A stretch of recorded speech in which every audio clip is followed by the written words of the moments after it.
Hello.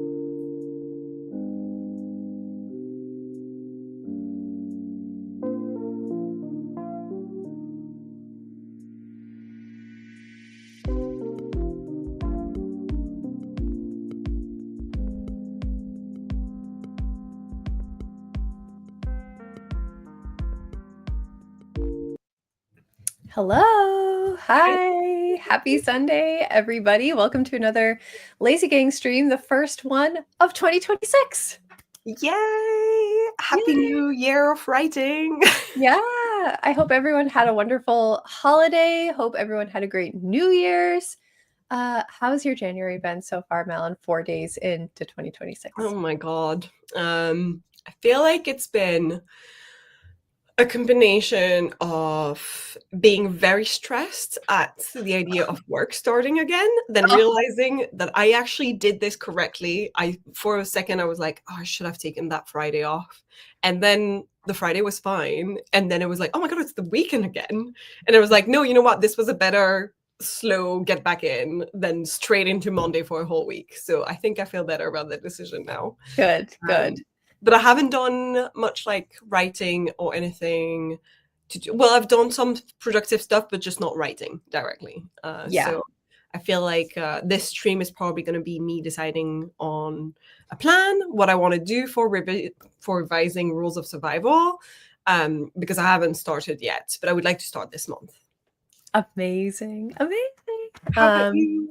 I'm doing well. I have been off of work since December 22nd. Tomorrow is my day back at work. So you guys are helping me with my Sunday scaries because I know I'm going to have an email inbox with about 250 emails in it when I get back. Oh my God. But it's been a very restful, wonderful week. I have focused a lot on meal prep because I got a meal prep cookbook for Christmas. This is a big thing I'm trying to work on this year. Love that. So I've been stocking my freezer and just being a little homemaker. It's so fun. Oh my God. Have you found all those videos on TikTok or like shorts or whatever of the Lego meal prep freezer? Yes, I got some for Christmas. Obsessed with these. I see them all the time. It's just like, oh my God, it just looks so satisfying how they slot into like the dish. Yes, that's exactly what inspired it. So my sister got me a stack of super cubes. And nice. Yeah, I think are they like decently priced in the US? Because I looked at them in the UK, they're really expensive, and I think it's because it's a US brand. I honestly don't know because it was my Christmas present, so I have not looked it up. Yeah, don't look it up. You can't ruin the present. But I'm sure there are lots of knockoffs you can find already, honestly. Yeah.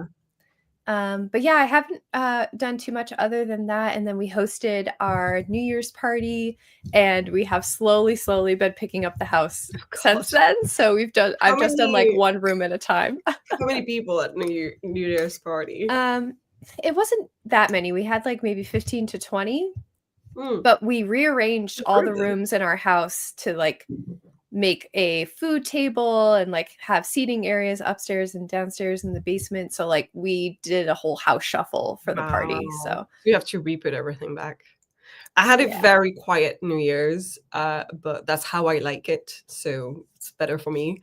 And we ended up, Jamie downloaded Blueprints, which is like one of those puzzle sort of escape room sort of video games. Mm-hmm. Like I think the idea is you have a manor, and every day you enter it resets, and all the rooms are randomized. So like you want to create a blueprint plan of the manor that makes sense to find the mystery 46th room or something like that. And Jamie downloaded that and started playing it. And then, you know, like the way that men tend to like slowly be like by the side of the couch watching a dumb show you're watching, and then slowly they start sitting on the couch and watch with you. I did that to him with a video game. Amazing. So I was like standing for ages and I'm like, maybe you should try that for that puzzle. And then slowly, and then by the end, my desk chair was next to his deck chair, and we like played that until like that's so cute. 11:55, and then we're like, we should go watch the BBC fireworks, and then we watched that, and then that was it. That's so cute. I love that. I absolutely love it. That was a lot of fun. I'm really enjoying it. The problem is I get obsessed about that kind of stuff. So yeah. Well, let me say hi to some friends. Keiko stopped by, booping to booping by to boop the like button before watching a gaming stream, survive the holidays in retail. And I hurt my shoulder. Oh no. I'm glad you're still alive. Kagahime is here. Hello. And Stieg is here. And another confetti from Keiko. And Susan is here. Happy New Year of thinking about writing. Right. Yes. Thinking about writing is a different thing from writing. 100%. Hi, Laura. And hi, Lisa. One day week was amazing. It felt like a Friday on a Monday. Yeah. 10 out of 10. Laura wrote 450 words last night. My first words of the new year. It was a 4 prompt and not my whip, but still. Yay. They count. Words count. That's excellent. I have not written yet this year, so today will be my first words of 2026 as well. Wow. Very exciting. Stieg asked, I know you both have goal videos up, but for conversation's sake, what are your writing goals this year? Good question. We're like the Spider-Man finger gun meme. You first? You?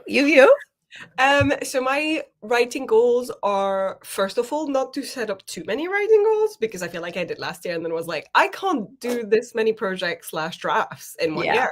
It's just physically not possible. But I want to focus on getting Rules of Survival into its next draft form so I can give it to Anna and Hudson if you guys are willing. Absolutely. And I also would like to finish Knights of Death now that I've revised my outline for Act 3. So that would be great if I can focus on finishing it at some point. And I'd love to revise another project if I can. But I know myself, and that one is more of a loose idea, because I know that at some point I might go like, I need to draft something. I can't revise all year true. long. You might get to the end of the year and get like the November writing challenge. But we have, and this is something obviously the chat doesn't know, but we've set up, me and Hudson, to do every quarter. Is it every quarter we decided? A date when we're gonna call each other up and work on our side projects, like other projects that are not our main one that we're currently working on. And I feel like maybe that will help me with, doing a year of revisions, because I really need to do a year of revisions. I have too many projects that have a draft one and not draft two. Yeah. So I'd like to work on An Office for Monsters next, I think, is my main one that I've been itching to work on. I keep leaving aside. But that means no drafting anything. And so having like a date here and there when I'm allowing myself to draft something, that might be it. Yeah, I think it's going to be really positive. I'm really excited for that. Yeah, I think my writing goals, if I remember right, were I want to finish one draft, which I'm halfway through my draft 2 of Harris' book, so that should happen.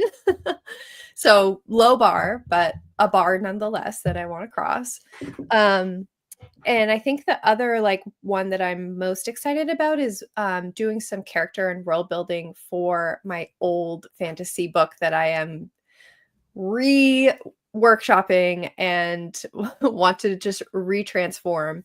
And I want to just do the building blocks part of that series. I want to try a different tactic with this series redo where I go into the draft knowing a ton about the world that I'm writing in and the characters I'm writing about. Because my old ways of working, I'm finding the vulnerabilities in. So I'm really excited about doing that. And that's another reason why I'm really excited about our back burner days, because I think that project will make an appearance. And honestly, I have been really obsessed with thinking about that book ever since I kind of sometimes it's because we're not working on something that we're so obsessed with it. And I wonder if the moment I start working on something I've been thinking about nonstop, if the magic's gonna die down or leave or something. And it's just, I think it's just healthy to put one day aside where we're like, let's explore that. Let's see what happens. Yeah. I'm really excited to try and find a way to balance all these things in my mind and still move Harris' book forward in big ways this year. But I'm always excited about a shiny other thing. Yes, shiny new ideas. Yeah. Just to answer, sorry, because Susan said, Malin, maybe some short fiction on your cheat days.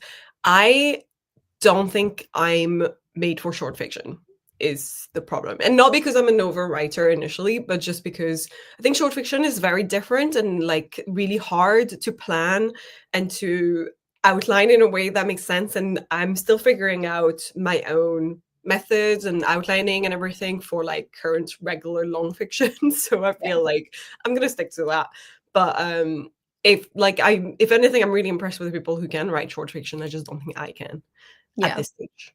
That's fair. That's fair. Nina is here as well as Sarah Jane. Hi, guys. Nina agrees blueprints is so fun. So fun. One of Steek's goals is to finish a Sudoku book with over 200 puzzles. There's 201 puzzles, though. I thought over 200 was a funny pitch, so I'm doing puzzle number 4 today. Nice. Excellent. I love that. That sounds really cozy. And then I have some homestead tasks and, of course, trying to finish this freaking act before the real new year starts tomorrow. Nice. I fear that Stieg and I are going to be completely in lockstep again because Stieg has kept working and I have not. So we're almost caught up to each other again. And so does that mean that we just need to finish our drafts together again in the spring?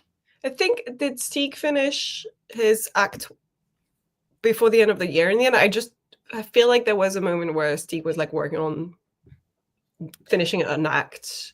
I think this is Act 1, but correct me, Stieg. Act 1. Let me know.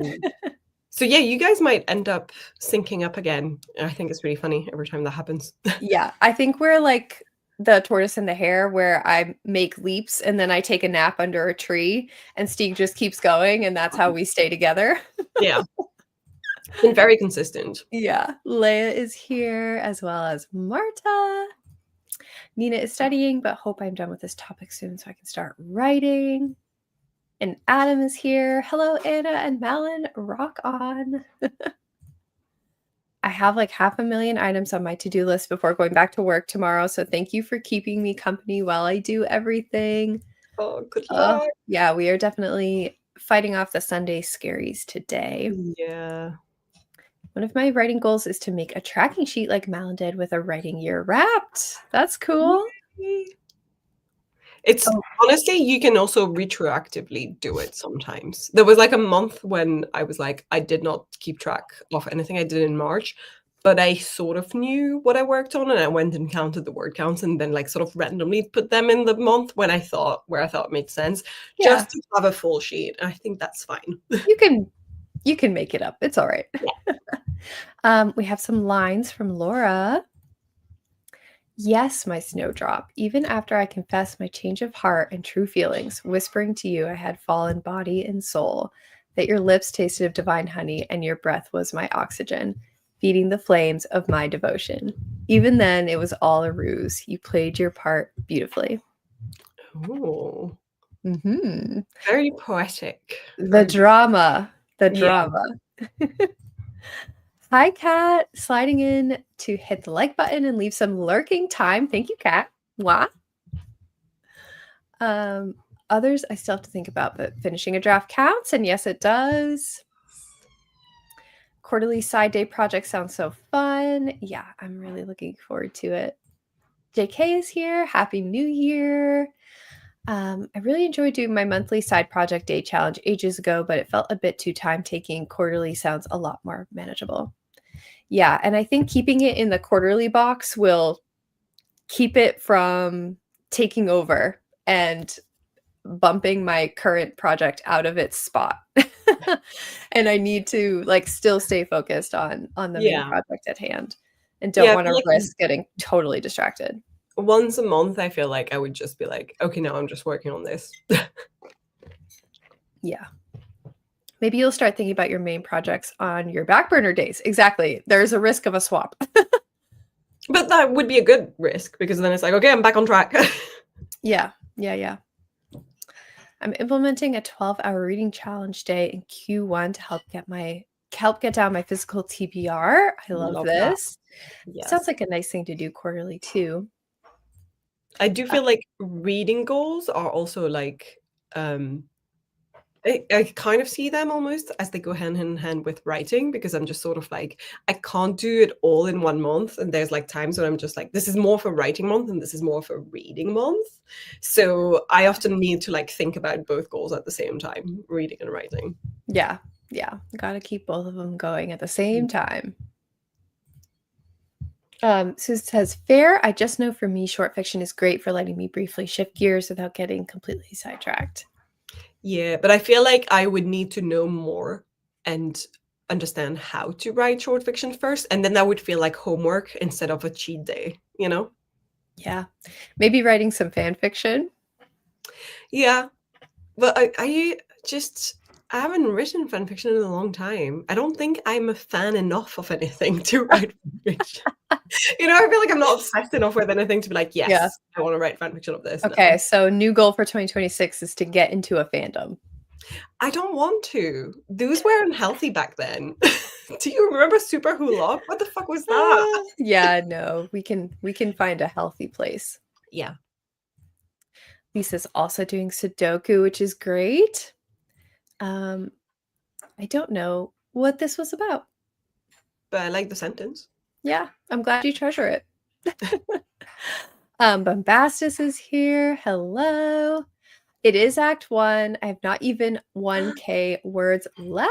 So maybe I should focus on writing and not these other things. Maybe I should prioritize writing. Question mark, question mark. I mean, yeah, do it. Finish it with us here today. I dare you. Love that. I dare you. Hi, Jim. Thanks for being here. Stieg did some third space writing earlier today, left off on this line.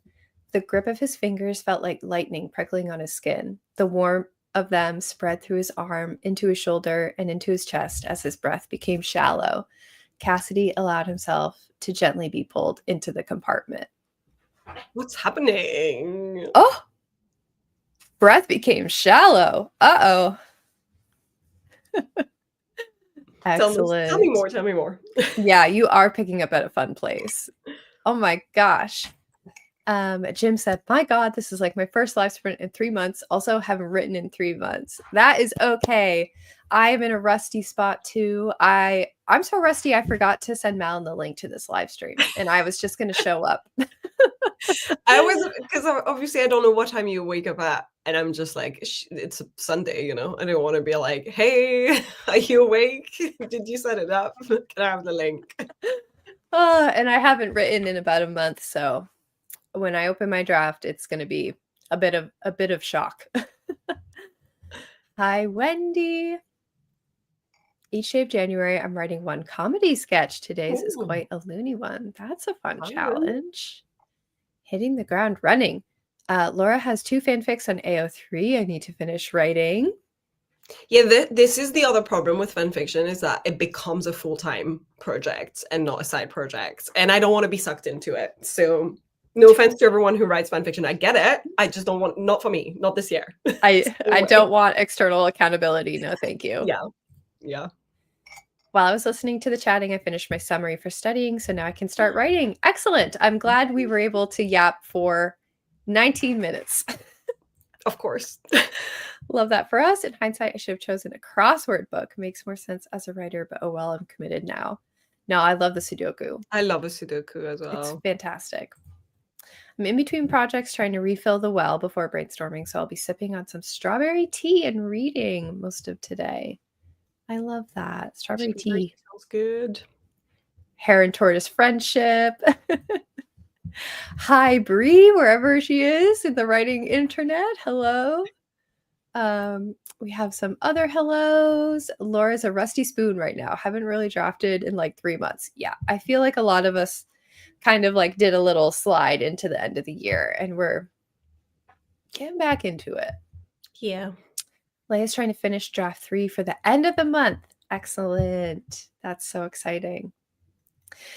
All right, friends. So I am going to introduce our topic of the day, because if you can believe it, we have yapped for so long without a topic, but we do usually yap with a topic.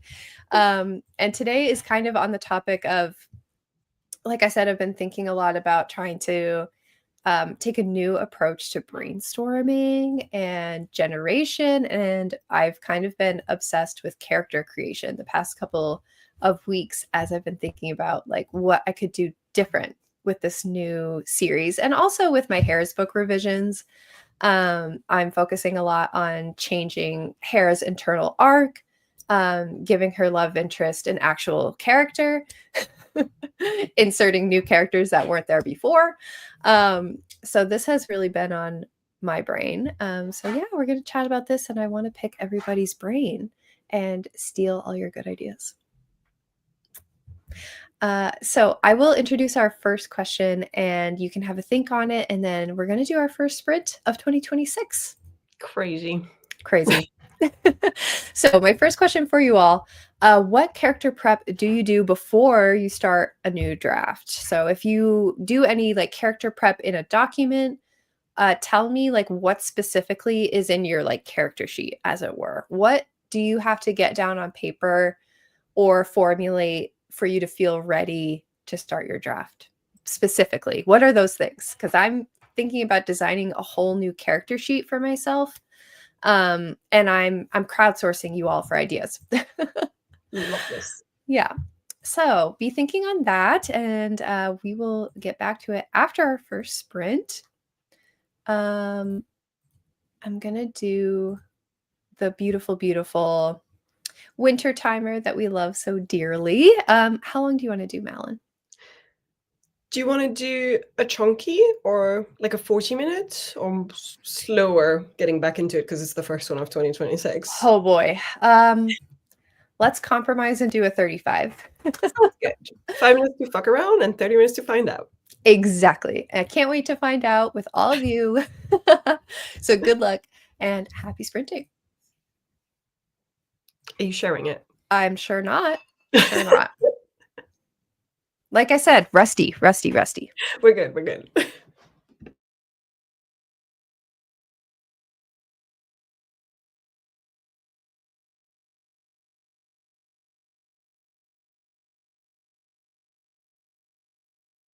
Also, go watch my video.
All good.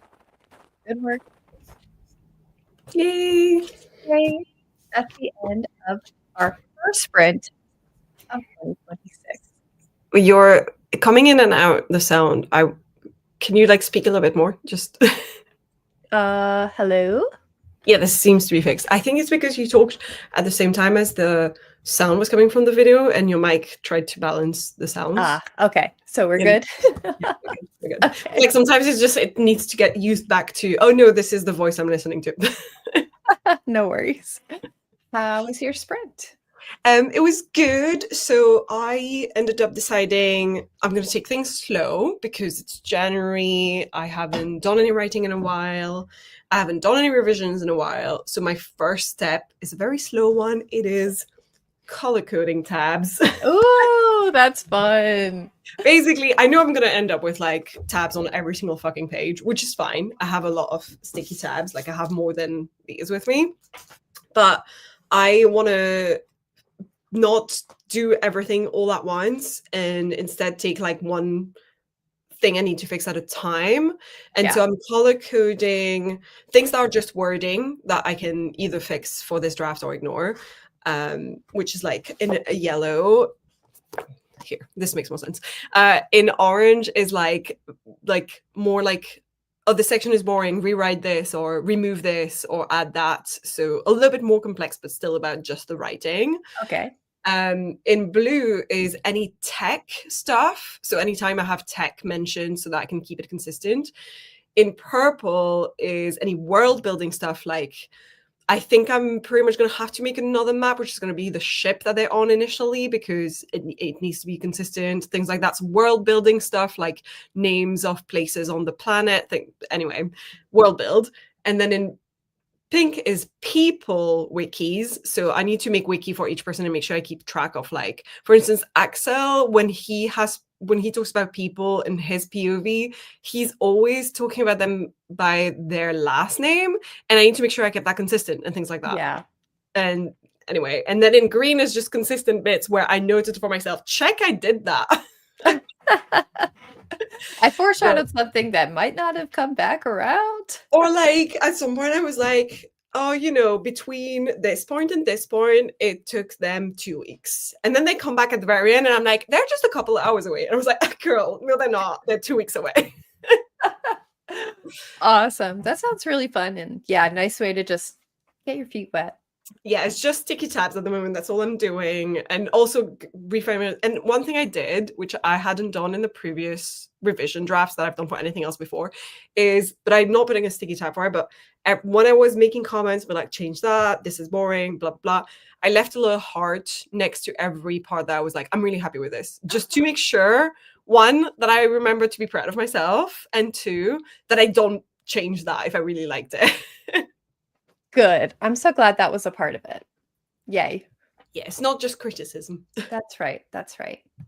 How did you do? I did okay. So yeah, as I said, it's been a minute since I got back into this draft. So a lot of that was reading. I was reading before this part. I was reading my outline for what comes after this. I was going back to the old draft and kind of reading the scenes around this part. So it was very slow and my brain was working hard.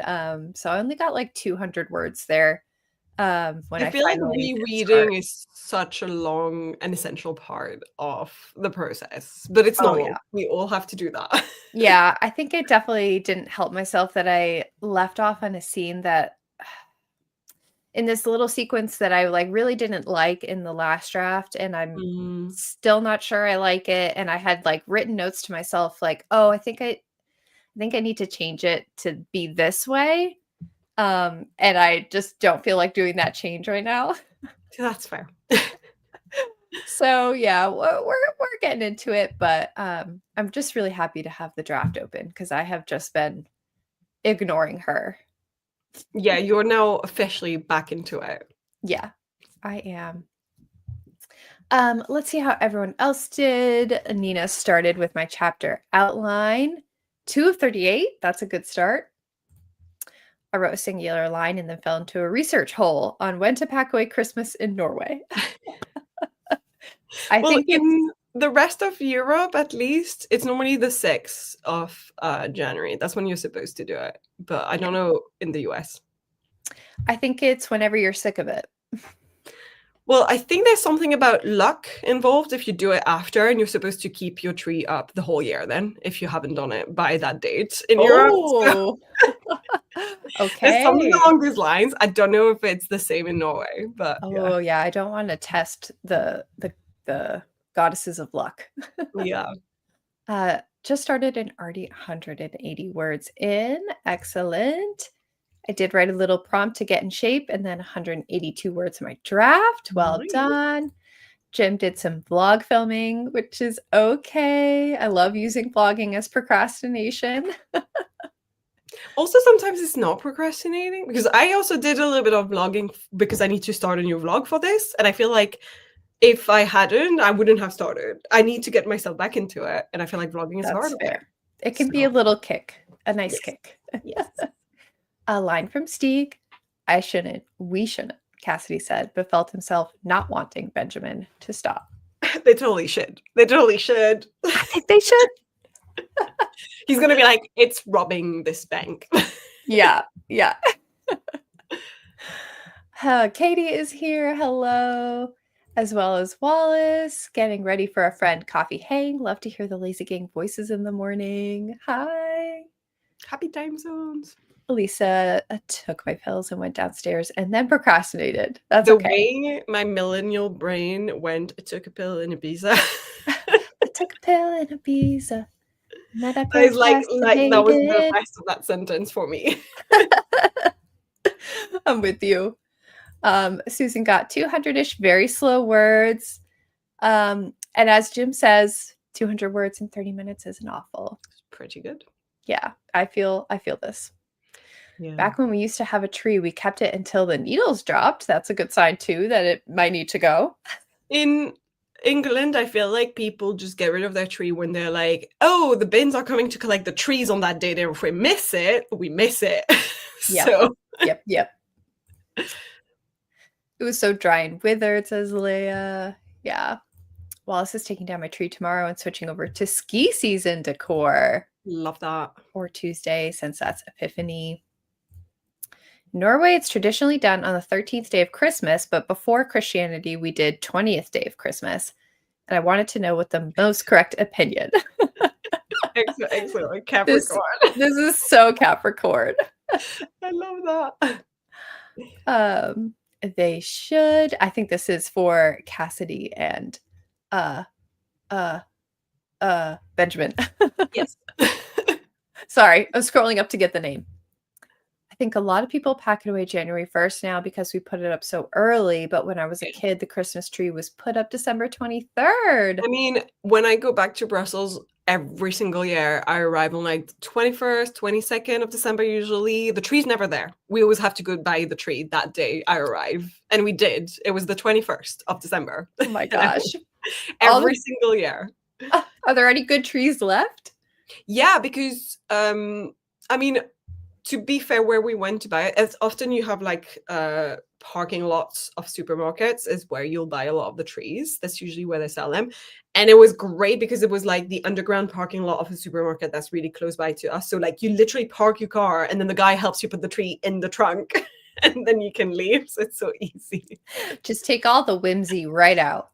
I mean, you got to remember my mom is 70, my dad is 80. If I'm going to be there to help anyone with my little non-existent muscles, I'd rather it's easy to get the tree.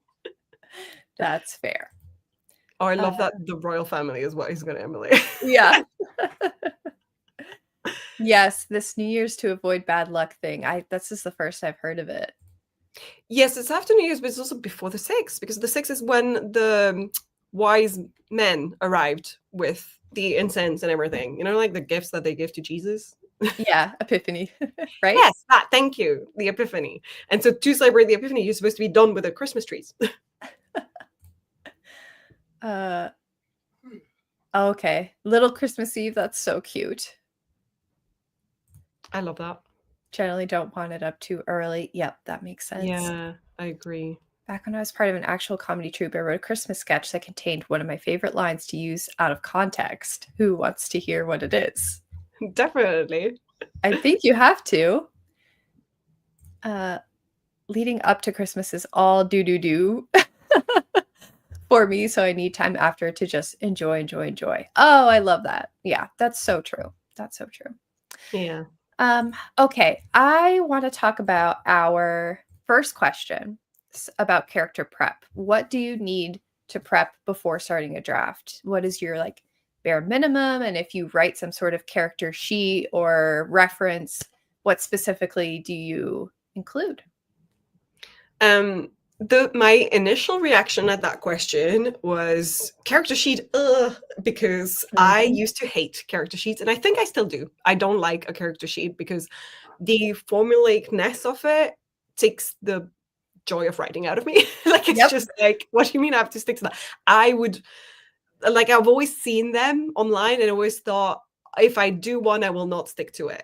However, I don't mind a reverse character sheet where, like, that's literally what I'm doing now. All of my pink notes, people wikis are going to go into my character sheet to keep track of consistency issues. Yeah. But character sheets tend to be very like, what's their favorite dessert? What's their most hated this? And I just hate these type of prompts because I'm like, this is irrelevant. That's not what I need to know about my character. And I need to, like, that's the part I need to pants. I need to discover, right, what my characters like, dislike, etc. What I do like to start with now before writing is I essentially, since reading especially character arcs by K.M. Wayland, which is our favorite cult book. I really like I can't remember if she calls it a ghost or something, but essentially the shard of glass type of thing from Save the Cat. I like to know what events have taken place before the book starts. And that's my main thing. And like, it has to be the events in my character's life to explain why they are how they are in chapter 1. So essentially, and Rules of Survival is probably the one where I did this the best, I think, out of all, because it's my latest book and I've done more of the work pre-writing. And I was doing 2 beat sheets next to one another, which was Save the Cat and a character arc next to it. And I had, before chapter 1, what do I know already? Like, what's happened before the book starts? Like, what took place before? And obviously, Themis, my main character, has had big events happen before, which was that she went on a mission where she lost half of her crew that died in, a zombie apocalypse way on a dead planet. So not traumatizing at all. Not traumatizing at all. And she has become this risk consultant now. So it sort of links a lot to who she is as a character. Like, everything about her personality is linked to that. And then the other thing I like to do is, if I can, some way of having a bit of a mood board-ish vibe for my character. It can be an actual mood board, it can be actual visuals, but sometimes it's a playlist. It's like I'm listening to music and I'm like, that's the vibe of the character. Like, just anything that is vibes. Just figure out the vibes. Yeah. So true. I think that's an important piece for sure. Yeah. I think I'm very similar where what happened before the book needs to be known, and the ghost or shard of glass or whatever you want to call it. Definitely that crystallized for me reading the K.M. Wayland book also. And lately, as I've been working on my Harris book revision, I got really into the like traits library from the Writer's Thesaurus site. Ooh, and so I've tried to like pick 3 traits for each of my characters to make them feel really fleshed out and like I'm applying their character consistently in each scene. So like for my love interest, his attributes are he's self-destructive, he's loyal, and he's flirtatious. Love it. Yeah. And so I know. And so the website gives a lot of examples of like what someone with this trait how they would act. So like for self-destructive, they would make unwise decisions, they would be unreliable, impulsive, they might show up late, they may waste an opportunity.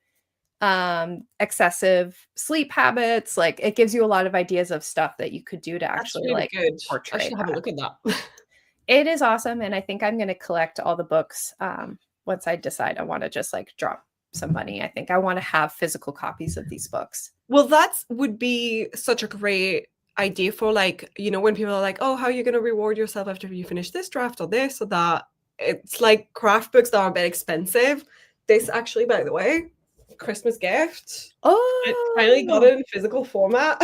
It excellent. was like it's so expensive for a physical book that I didn't buy it initially, but now I'm like, someone was like, what can I get you for Christmas? I was like, thanks. I've got a great idea for you. I feel like rewards for writers can be like, oh, I really want to splurge a little bit on this slightly expensive craft book. Sorry, guys, Yes. I really intend on using it. Stig and I read it last year as a part of his craft book series, and it's one of our most recommended ones. Like every time we're like, we recommend this one if you revise this one, but it's so academic and it's so Yeah. big that I feel like it can be quite intimidating. And if anything, I feel like it was less intimidating me reading it on my Kindle than me Yeah. using it in this format. So Yeah. Gotta trick ourselves into it sometimes. yeah, And I'm so glad for this. I'm really glad. It's been really, really fun, I'm and gonna it's, do that like, too. it is a fun way because you're so right. Like the character sheet thing makes me like break out in hives, but I picking 3 traits is really fun. So it's This, same but and different. also the other thing people love to do that I can't do is all of all the things with all the letters like ENT, Yeah, I whatever. feel like the traits is more specific for Yeah, me. yeah. Yeah. Okay, I'm gonna hop into some answers here. Laura said for my middle grade, I did tarot pulls to see the emotional arc of my main character, and that was fun. Um, For one of my whips, I started journaling as my main character back in their childhood to try and figure out their backstory and voice at the same time. Love that. I used to do full character profiles, but now I write like a stream of consciousness text. I just write down everything I can think of and clean it up after. I like that. I now focus more on the character's personality and traits instead of their appearance like I did in the past, but my overall process changes like every project. And that's true.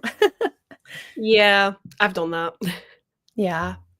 Did I say layers already? Sorry, I'm jumping around. I did include character art in my character sheet. It really helps me much more than just say favorite color. Yeah, I Yeah.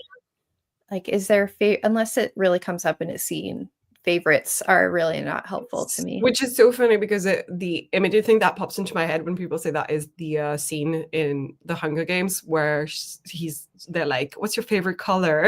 And he's like, "Orange," but not like Effie's hair. It's just I like, yeah, I kind of like that she essentially took the character sheet thing, but made it into like a real trait about the personality of how they would answer that Yeah. question. Mhm. Yeah.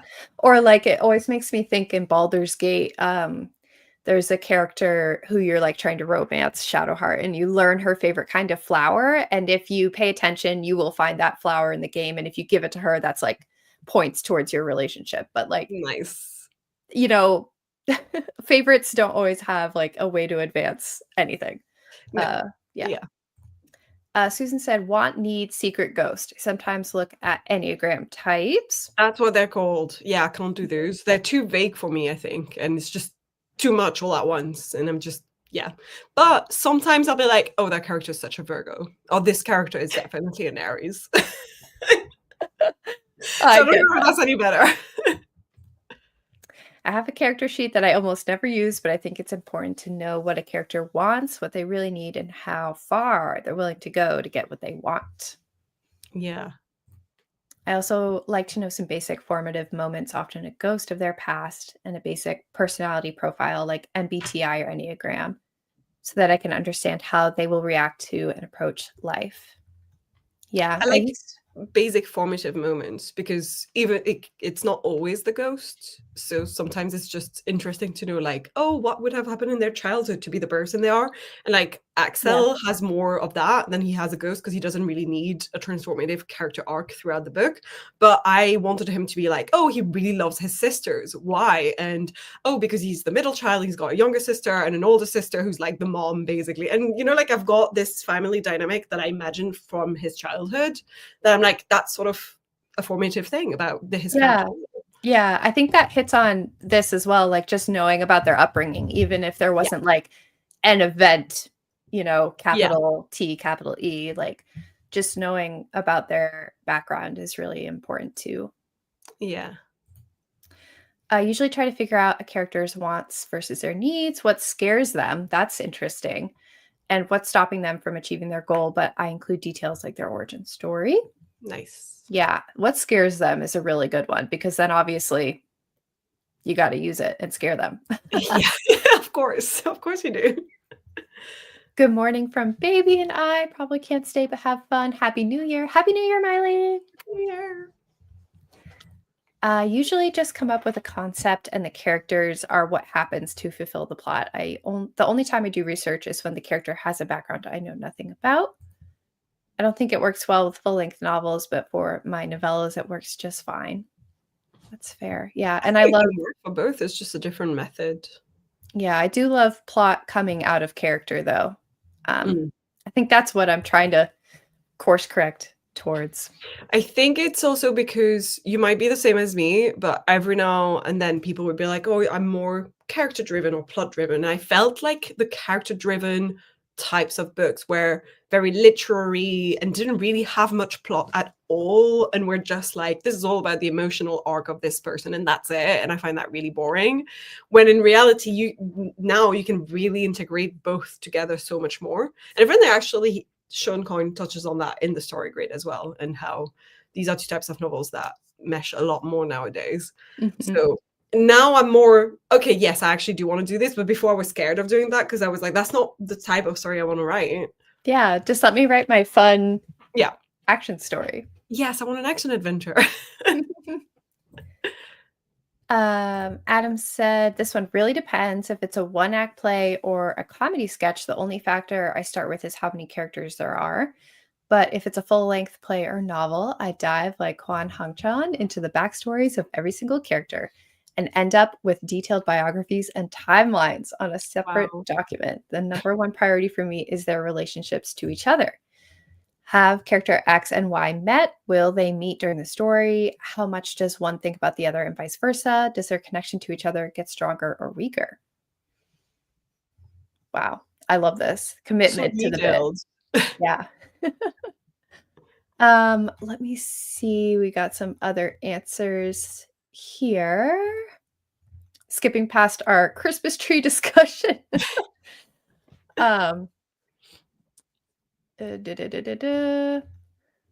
D&D character sheet with ideals, flaws, etc. are a goated way to do a quick character exercise. Yeah, I love that. I love that. I do like using the D&D alignment chart for my characters. I like having a variety of characters, so I don't want too many characters of the same type.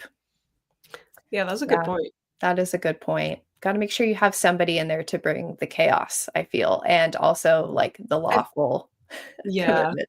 Yeah. I wouldn't like make an entire sheet about it, but I do like the idea of knowing your alignments. Yeah. I don't have anything for this. I just go by feeling. I'm not saying it's a good way to go, but essentially that's how it usually goes. That's okay. Intuition is an enormous part of writing. And there's no wrong way.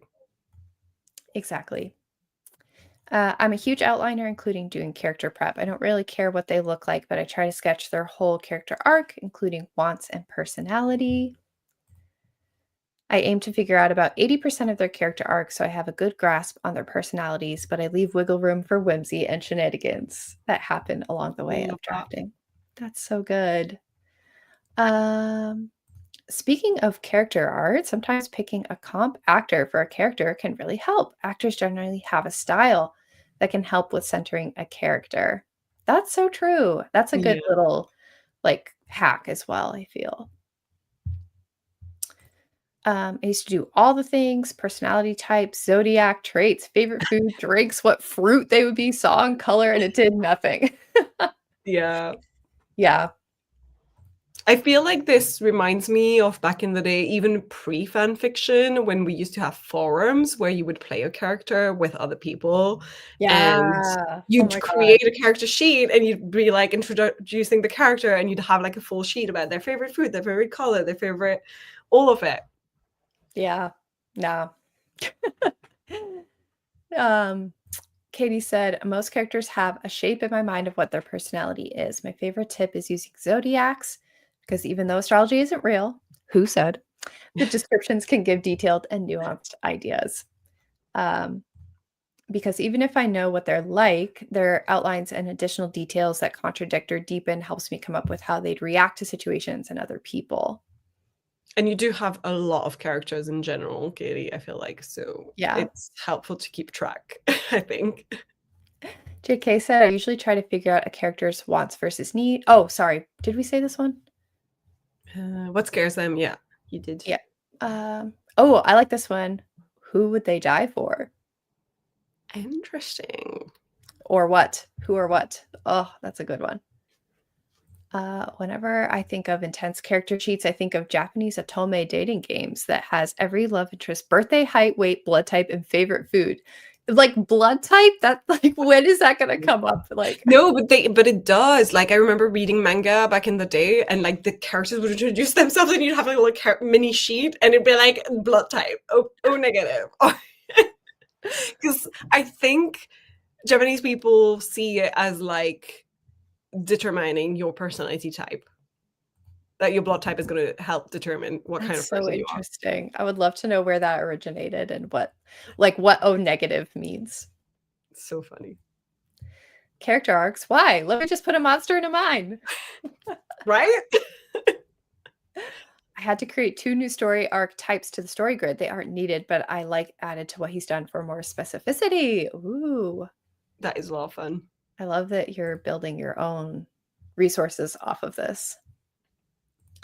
Like LARPing, but through text. Oh, I did so much of this when I was growing up. Yeah, yeah. It wasn't text, it was forums online, like Discord channels back in the day before Discord existed, Oh yeah. essentially. I was doing this in the Neopets forums for many years. Love this, love this. I had a few like fake Harry Potter magical school ones that were quite popular, I think, back in the day, especially.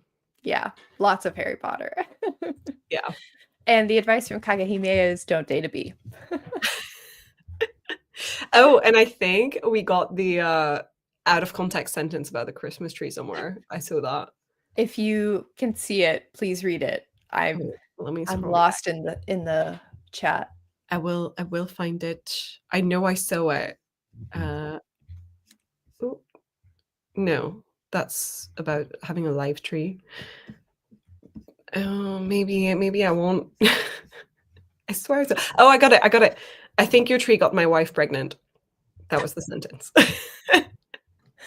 I am so curious about how that came to be. Would love to know. Actually, Good. no, it's better without the context, I think. Um, okay, I'm gonna do something controversial here. I think we kind of touched on this a little bit throughout our conversation today. We've already um, chatted and sprinted for a while. So, how would you feel if we just skipped to question 3? We can do that. I think this is going to be really fun. I want to know what is your favorite character flaw or personality trait or like attribute, like we were talking about, that you've written into a book. What was really fun to write? I want to know. You're giving us a sprint to think about it, right? I am. I sure am. Yes, we are overdue for a sprint. So let me get the snow timer pulled up again. Oh my god. Stig. Love the Harry Potter school forum. Rose to the ranks of herbology professor. Oh my god. Obsessed.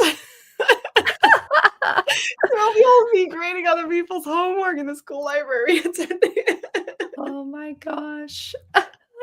Taking it so seriously. I love that. I love that so much. I did figure out my F1 characters' blood types because historically they would put driver's blood types on their race suit. Okay, that's fair. That Yeah. is fair. That has a plot, application. You might need it. All this has reconfirmed to me that no matter what you do, you need to understand how your character's baseline and how they react. Mhm. think blood type in Japan is similar to astrology in the Yeah. West. There are connotations about your personality depending on your blood type. I would love to just switch from like, "Oh, that's such a Capricorn thing to say," from Stig to, "Oh, that's such a a positive blood type thing Yeah. to say." Yeah. Oh my gosh, you're such an A.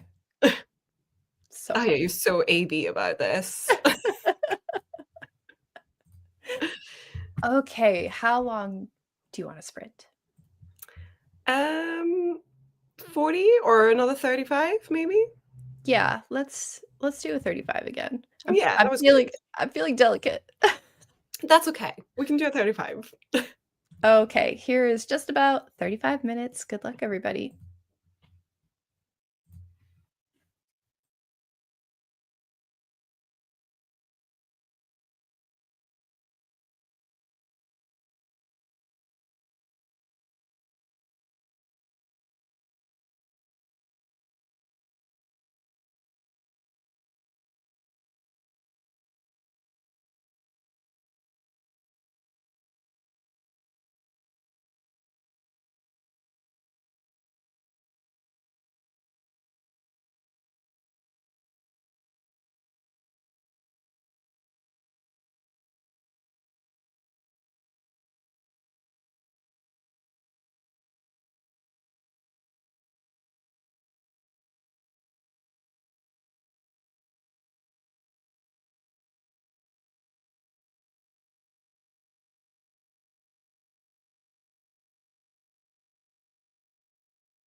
How did we do, friends? Good. Sorry, I was just doing my last sticker because I wanted to get halfway through the exact page that's halfway through the book, and I've just gotten to page 142, which is my exact halfway. Excellent. So it's just like last sticker, last sticker. What do I need? Is it blue? Yeah, I think I've got the right ones. I'm gonna run out of some colors faster than others, but that is fine. So that means I've done half. Oh my gosh, cruising. I mean, it's just putting stickers on right now. It's not nothing special, really. Let's be honest. But it feels productive and good, and It it's actually does, because I just needed to be more organized before I start writing everything on my computer and then doing the revisions and everything. And I need to know what I'm going to focus on first, how Yeah. much is going to be to do of that, etc. So it's helpful for my brain more than anything else. And that's all I can do right now. Yeah. What are you going to start with? What's the first color? I think I'm going to first start with basically the first two at the same time I'm probably going to do are purple and blue, because they're more the world building. They're tech and world building. They kind of go hand in hand. And I feel like they're the ones I'm having the most trouble with in terms of consistency. They can create some plot holes. Like my big one that is creating loads of issues is how the fucking doors function, whether they open by themselves when you approach them, or if you need to scan your wrist next to one to open them, or if they're opaque or transparent, or if you can control that. Like, so fucking inconsistent throughout. So that's a big one. I need to figure it out so I can move forward in the revisions. So I feel like world building and tech first.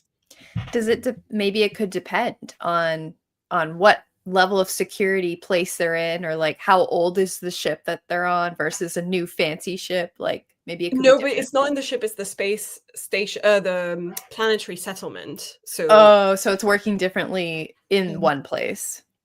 Well, the main part where the doors are a problem are on the settlement, but the reason why they're inconsistent is because I made them do what I needed them to do at each time, and it was different things at each time. So, like, at some point I was like, yes, they know this because they can see through the door, and then at other times I was like, this scene is not scary enough if they can see through the door, so this door needs to be opaque. And then I'm like, oh, none of this is consistent. I have to fix this. That's hard. Yeah. Maybe there's some setting where Yeah, you can, like, double tap. Or like I can decide some things are broken, but I sort of almost need to make these decisions in advance so that I know and I keep consistent, and I don't put myself, like, I feel like I'm painting myself in a corner sometimes. So I just need to fix all of these issues, basically. It does sound like a puzzle for sure. Yeah. But at least it's not, I have to fix this character's arc, which feels more daunting. So I'm starting with just the tech stuff. Yes, I would way rather try and fix a world building loophole than, oh no, I didn't do a character arc, which I have done before. How did you do? Good. I finished the chapter and started a new chapter. My chapter links are really kind of all over the place, so future Anna is gonna have to deal with that. That's fine. But yeah, we're up to like 600 words for the day, and I think that's pretty good. Yeah, it's better than I thought I was gonna do. I mean, that is actual progress. Yeah, I think I know how I'm gonna connect things, and like it's still not perfect, but it's better than it was. Yeah. So yeah. Let me see how everybody else did. Hi, this is from my friend Michaela. Happy New Year. Sending you all my love. Mwah, Happy New Year. Thanks for coming to hang out. Elisa. Sorry, I'm hot, then I'm cold, then I'm hot. So you're hot, then you're cold. You're yes, and you're no. Lisa did some goal planning, which sounds nice. Leia finished chapter 26 and filmed an update for my next video. Nice job. Katie planned meals for the week and made a grocery order to pick up later today. Now on to actually writing. Good. You do some adulting. Yeah, I did my grocery order for tomorrow and spent like 100 quid. Like I've run out of everything possible. Yeah. One of those big pantry shops as Yeah. well, yeah. But also I think it's because our so boring, sorry, as a detail, but our grocery shop keeps running out of Edgar's food and Oh, it's like their no. own brand. And I get so annoyed because I'm like, just store more of it. It happens every fucking time. And Oh, clearly everyone buys that one. So like just store it. yeah. Come on, guys. And dog food can be expensive. That's why we love it, because it's so much cheaper than others for a really good rating, because you've got like a website where you can check the quality of your dog food and like how much percentage of actual meat there is versus, you know, Mm, processed ingredients and stuff. That one is quite highly rated for the cheapest price, and it's hypoallergenic because it's lamb. So I think that's why everyone buys it. But I'm also like, yeah. just get more of it in stock, please. Yeah. Supply and demand. Here, let's go. Exactly. Stieg did some writing. Excellent. Let us know how many words do you have left, Stieg? Nice. You're getting close. Maybe Lavender arrived and ate some breakfast. Excellent. A line from Stieg. Pulled between the desire to stay and the desire to keep Benjamin safe and at a distance, Cassidy had hesitated for a moment. It's not wise. The train lurched. A deafening scream of metal against metal cut through the air as Cassidy crashed into Benjamin. Pain exploded in his shoulder as they slammed against the backward facing seat. No, but like write it like a Korean drama where they crash lips against lips. They do this. Oh, I love it. I love that the train is a participant in this Oh romance. my god. That's Cockblocker for real. so fun. So fun. The sketch is much shorter than I expected. It ended at a word count of 431, literally 2 seconds before your timer went off. Oh, that's good timing. Pretty It was good. meant to be 871 for Susan. Got past the sticky spot. Nice job. Nice work indeed. Nina did some more chapter outlining. Not a lot though, because I also ordered food. Wow, this was just a grocery shopping sprint for everybody.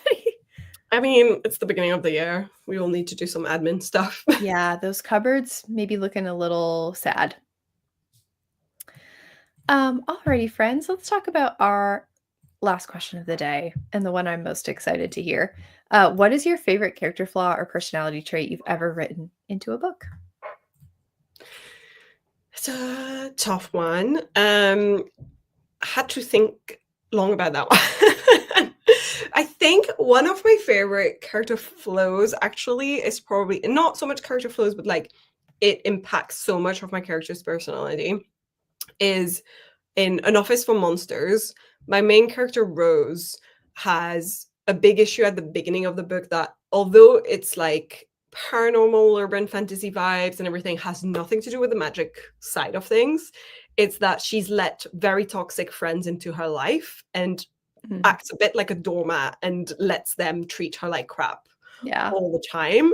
And I kind of loved having that being her big character arc, that she stands up for herself by the end of the book and everything, because it feels like something we've all gone through at some point in our life, having toxic people in our lives we need to kick out of our lives. Yes. I feel like Yes. so many people can relate to that. And I definitely feel like it was cathartic for me to write that. Yeah. And I mean, there's a lot going on more than that, but specifically that aspect of her life impacts her personality and how, and like the fact that she then gets hired in this office and like becomes part of this magical world and everything, it has a big impact on her standing up for herself and then figuring out there are other people out there that are real friends and not these fake. Oh, I love that. I feel like that would be really cathartic for me to read also. Yeah.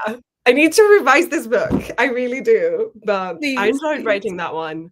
And then I do really feel like Themis's character to me feels one of the most real characters I've written, because she is like, she's such a almost Virgo coded kind of girly, and I really enjoyed writing all of her. Like she's obsessed with like the risks and numbers and diagnostics and everything, and so focused on that, and then she has to let go of that obviously as her arc Yeah, progresses. So I love. yeah, I did enjoy that. That's so fun. Yeah, it's really fun to write a character with a really, really strong point of view, Yeah. because it's really easy to know exactly how they would think about something. Um, Yes. And also because I think it makes the development of their character arc so much easier to see and to like figure out from the beginning when you have strong ideas or ways of thinking that are going to impact the way you behave, that are going to be bad for the plot and that you need yeah. to evolve past. Yeah. Yeah, yeah, and, like, in a way, you can almost think about it, like, at the beginning of the book, the character's way of thinking is so rigid. Yeah. And, similar to you, my favorite is Poppy and her, like, lone wolf syndrome.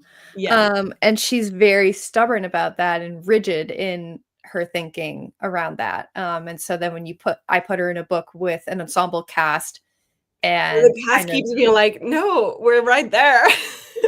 so putting her in situations that challenge that framework is so fun.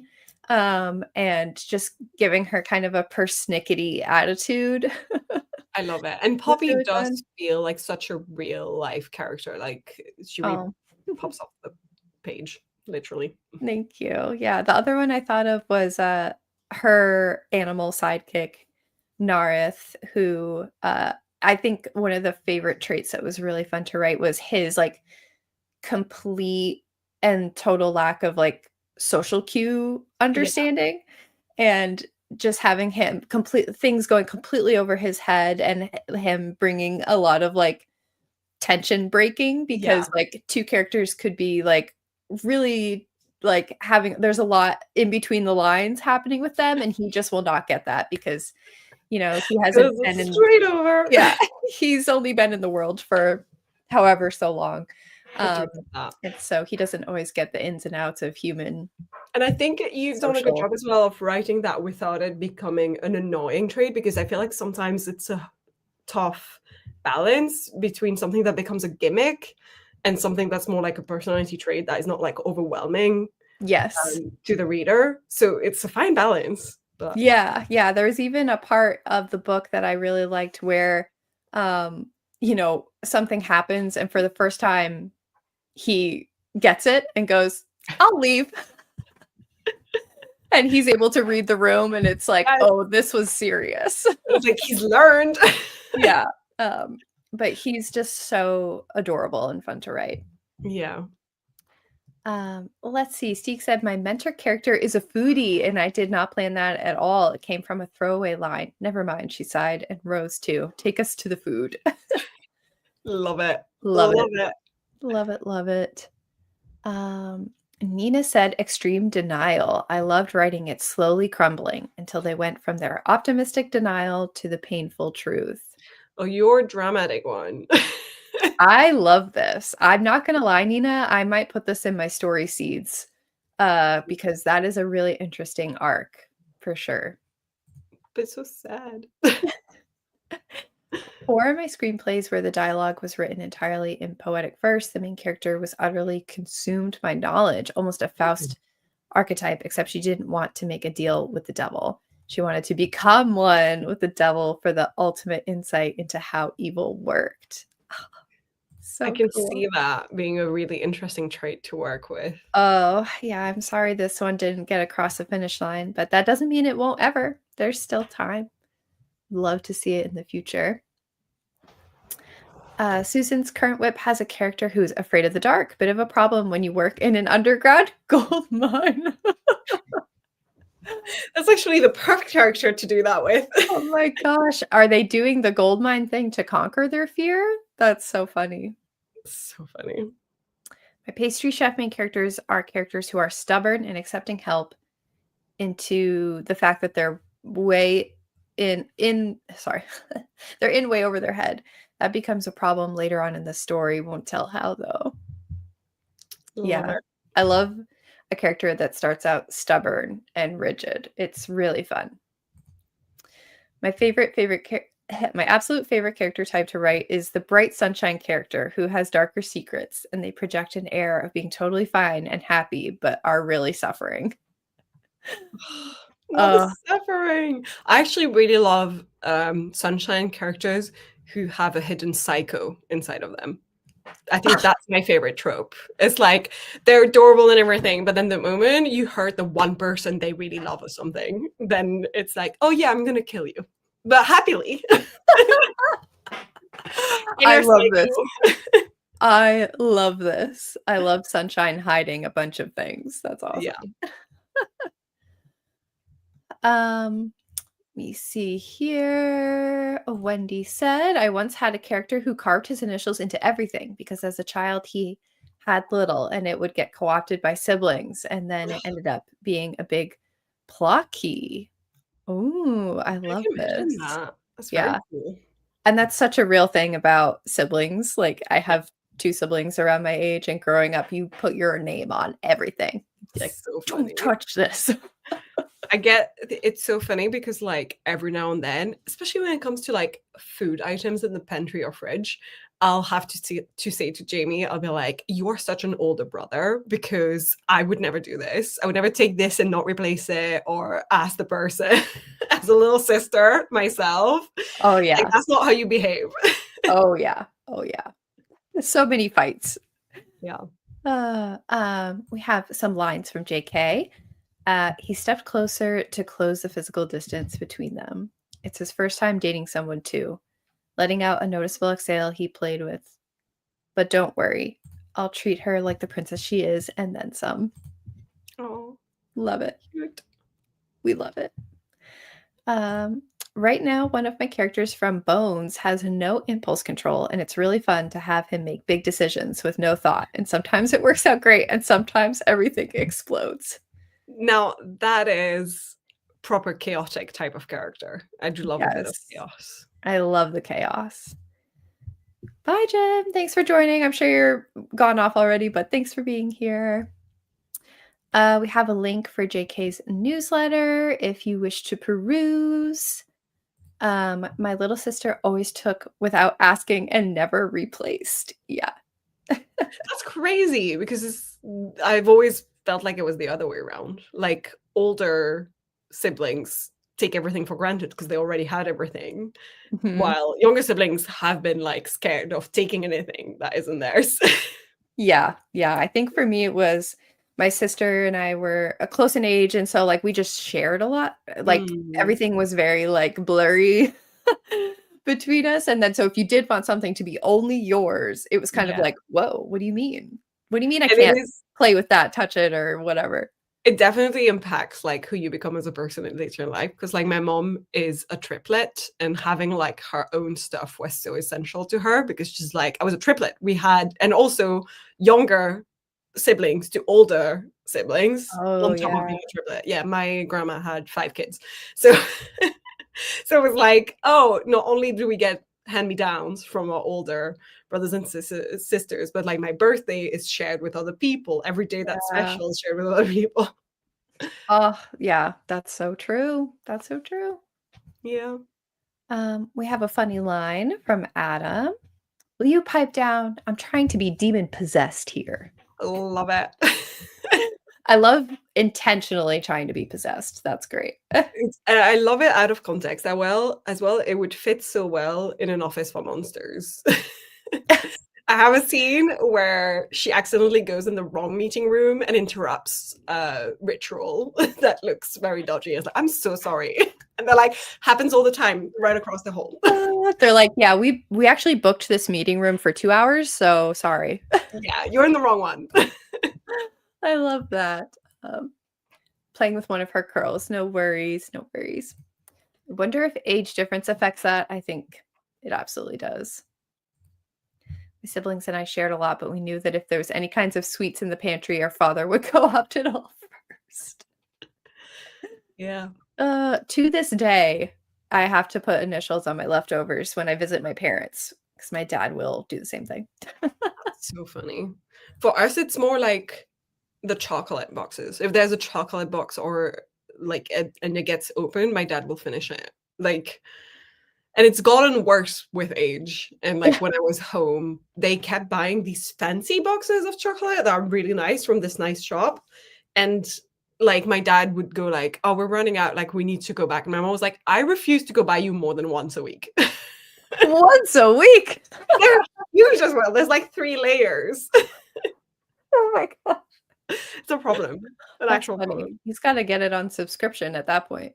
Yeah. I mean, you're in Belgium. That's what we're known for, isn't it? You want the good Oh, chocolate. true. So true. Ugh, what a gift. What a gift. All right. Well, we've been chitty-chatting for almost 2.5 hours. We've gotten some Wow. good work in. I Yeah. think we're gonna wrap it up here. Crazy. I know. First stream of 2026. What the heck? Anything that anyone has done, be proud of yourself. You've done stuff in January, and that's hard in itself. Yeah, January is a tough month, so baby steps are awesome and excellent. Yes. Anything coming up you want to plug? I posted my goals video, and I'm gonna try. I don't want to commit too hard, but I am trying to post like a video a week if I can. So we'll look out on Sundays, I guess. That's probably what my schedule will be, because that way I can finish editing on the Saturday. Other than that, I don't really think. I mean, Stieg, let me know if you're hosting streams on Tuesdays. I'll probably be there. Yeah. Yeah, I'm actually very, very similarly. I just posted a goals video and I have 2 videos in the bank actually that I want to try and post once a week. So there might be weekly videos in January, and then after that, I'm sure I'll disappear and go back to my regular once a month shtick. We're often quite in sync, so probably expect the same from. Yeah, it's just there's a lot of like end of the year and then new year and all the journaling stuff. Like Yeah. there's a lot of like fun Oh, videos are that I got you into. doing a journaling video? Too. I'm so excited. You. Yeah. Also, I'm not doing a journaling video because, as we all know, I cannot keep up with the pretty journals, but I have been doing what the original word journaling meant, which is just writing down dumb shit almost every day. So I'm trying to keep up with that. Amazing. And I'll probably also give up after January. But you'll have journaled in January, and that's a win. Yes. But yeah, other than that, I'm sure we will be back here sometime in February for another Lazy Gang sprint with an undetermined theme at an undetermined time. Nice. But thank you guys so much. This was so fun. Thanks for sharing all your thoughts on character stuff and, all of your Christmas tree thoughts. It was so great hanging out with you all as always. So we will see you again somewhere else on the writing internet. Yay. Bye. Bye. Bye.